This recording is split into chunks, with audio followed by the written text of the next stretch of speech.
दोस्तों, कभी कभी हमारे जीवन में कुछ ऐसी घटनाएं घटती हैं जिन्हें देखकर हम लगते हैं कि हमारी किस्मत है या फिर और कुछ है, या फिर कुदरत का कोई चमत्कार है। कभी कभी हम जीवन भर अच्छे कर्म करते हैं, फिर भी हमें दुख ही दुख मिलते चले जाते हैं। और कभी कभी हम बुरे कर्म ही कर रहे हैं, फिर भी हमें अच्छा फल प्राप्त होता ही चला जा रहा है।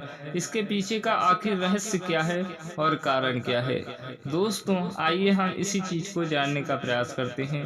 दोस्तों, जब हमारे जीवन काल में कुछ चीजें ऐसी होती हैं, जब हम हमेशा बुरे कर्म करते रहते हैं, निरंतर बुरे ही कर्म करते हैं, उसके बाद हम उसका भुगतान नहीं इस जन्म में कर पाते हैं, तो हमें अगला जन्म लेकर इस धरती पर आना पड़ता है और आकर हमें उन चीजों का पुनः भुगतान करना पड़ता है। और जब हम कोई अच्छे कर्म करते हैं और उसका फल हमें इस जन्म में नहीं मिल पाता है, तो हम उसका फल भोगने के लिए अगला जन्म धारण करते हैं। दोस्तों, एक बात और है, बहुत सारे लोगों के मुख से भी आपने सुना होगा, परंतु हम आपको कुछ अलग रूप से समझाने का प्रयास करते हैं।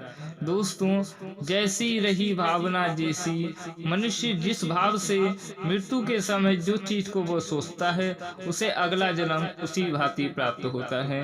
कभी कभी हमारे पास बहुत सारी संपत्ति होती है और वह मनुष्य यही खोह में अपनी प्राण त्यागता है, तो उसे अगले जन्म में वही संपत्ति प्राप्त होती है।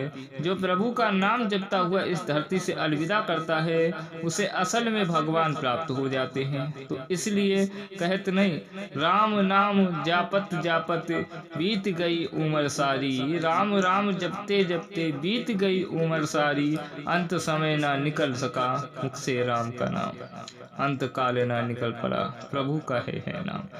हर इंसान राम को जिंदगी भर जाता है, लेकिन अंत समय